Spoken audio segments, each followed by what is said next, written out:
Hey guys, welcome to the Field of 68 YouTube channel. If you like what you see here, hit that subscribe button and you'll get more college basketball content just like this. Should Dan Hurley win that award? And I mean, you get penalized sort of because the roster that you bring back. I understand that, but it feels like when you take what he did in the regular season a year ago compared to winning the Big East for the first time in forever this year, that I know it's a talented team, but you still have to go out there and do it, right? So should he be the front runner? Should he win that award? In my mind, it's between him, Lamont Paris, and Danny Sprinkle. It has to be those three. After that, there's a lot of guys to be considered, and I'm sure somebody's going to mention somebody that I forgot. But for those top three, I think Danny Sprinkle not having a single player come back to Utah State and to have the year that he has had, that's huge. Lamont Paris in a big-time turnaround year for a roster that's basically the SoCon All-Stars outside of a couple guys. And then Danny Hurley, it must be something about the guy's named Danny, to be honest with you. But Danny Hurley, bringing Klingon on, still managing to find ways to win early in the season when Klingon hurt, and kind of developing some of these other pieces and hanging on to Samson Johnson, which there's times where he's been frustrating for UConn fans, sure. But, man, he's a very good backup, And I think, letting Castle kind of develop into his role, but it's those two guards in Klingon that make them so dangerous. And if Caravan's hitting shots, guys, oh, buddy. I mean, there's just so much to like.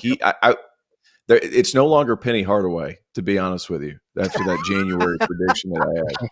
Not Penny. Definitely not Penny. But I think that would be my three. John, you have just watching Danny Hurley do his thing. I mean, he's grown a lot, because I remember when UConn was in the American, I saw it up close and personal. Those UConn teams were not even close to resembling what he's built now.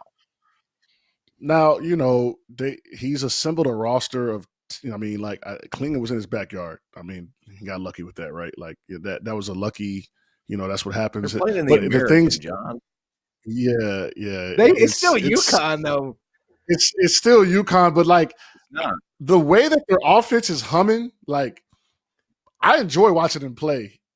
You know what I'm saying? Like, I just enjoy the way they move it. They share the ball. So they're going to be a tough out just off the strength of their style of play. I mean, they I don't think UConn goes out. Yeah, I don't think UConn goes out. I'm not going to sit here and argue with you about that shit. I mean, prove it to me. Prove it to me. Yeah. At this point, I can't. Yeah, I can't.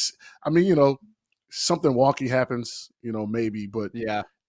If the way that their style of play, they're not going to beat themselves, and you better pray to God. You better pray to God that they don't have a good game, or it's just going to be a buzzsaw moment, right? For anybody. Curtains. It's been curtains for a lot of teams this year, and they keep rolling tonight, man. Don't step in front of that train. That's a mistake if you do that. The Hurley Express. That's right. You get it, man. Don't step in front. If you ever thought there was a place to make John richer, take the Hurley train. Right. Thank you for watching the Field of 68. If you've enjoyed what you've seen here, hit that like button, share this link with your friends, or check out the description for some other places that you can consume Field of 68 content.